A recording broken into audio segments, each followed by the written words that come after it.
নমস্কার বন্ধুরা, বাঙালি রান্নাঘরে আপনাদের স্বাগত। বন্ধুরা, আমি আজকে চেলা মাছ নিয়ে নিয়েছি। চেলা মাছ আমি আজকে রান্না করব। চেলা মাছ দিয়ে বেগুন দিয়ে আলু দিয়ে আমি রান্না করব। আপনারা পুরো ভিডিওটা দেখতে থাকুন।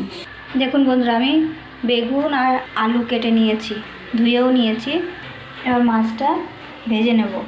মাছটা ভাজার জন্য আমি লবণ হলুদ মাখিয়ে দেবো। দিয়ে দেবো লবণ হলুদ এবং লবণ হলুদ মাখিয়ে নেব মাছে। কড়াই আমি বসিয়ে দিয়েছি। কড়াইতে এবার তেল দিয়ে দেবো।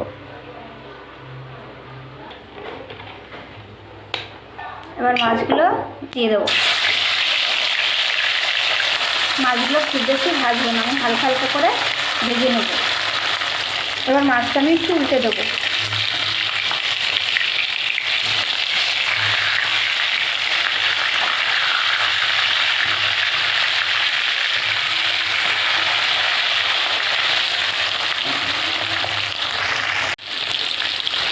মাছের এই পাশটা একটু ভালো করে হালকা করে ভেজে নেব।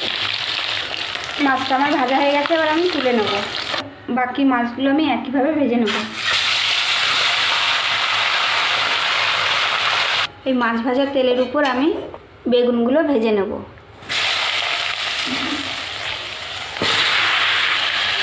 বেগুনের ভিতরে দিয়ে দেবো পরিমাণ মতো লবণ আর পরিমাণ মতো হলুদ। বেগুনটা আমি ভেজে নেব।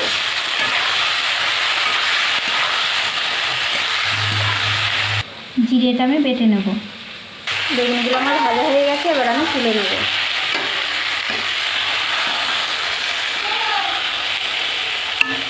কড়াইতে আর একটু তেল দিয়ে দেবো।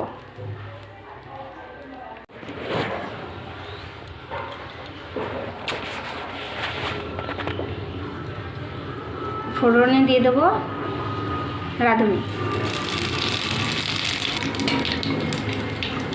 এবার আলুগুলো ভেজে নেব। আলু দিয়ে দেবো একটু লবণ, একটু হলুদ। আলুটাকেও আমি ভেজে নেব।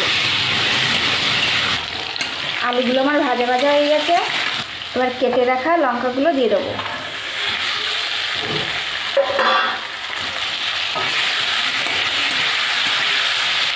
জিরে বাটাটা দিয়ে দেবো।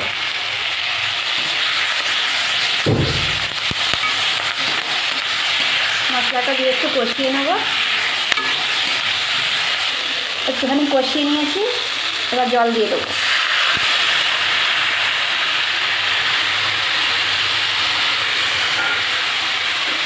এবার তরকারিতে দিয়ে দেবো পরিমাণ মতন লবণ, পরিমাণ মতো হলুদ।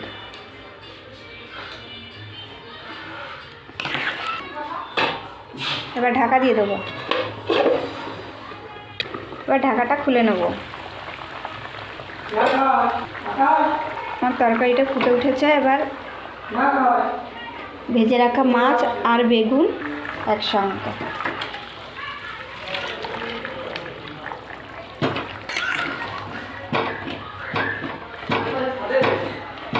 এবার ভালো করে ঝোলটা আবার ফুটিয়ে নেব। মাছের ঝোলটা আমার হয়ে গেছে। একটু আলু আর লঙ্কা আমি গলিয়ে দেবো।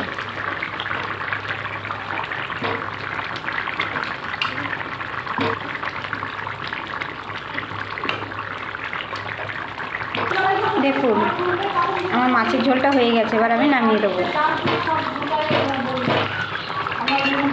দেখুন বন্ধুরা, আমার মাছের ঝোলটা হয়ে গেছে। আপনাদের যদি এই রেসিপিটা ভালো লেগে থাকে তাহলে লাইক, কমেন্ট, শেয়ার এবং সাবস্ক্রাইব করে দেবেন।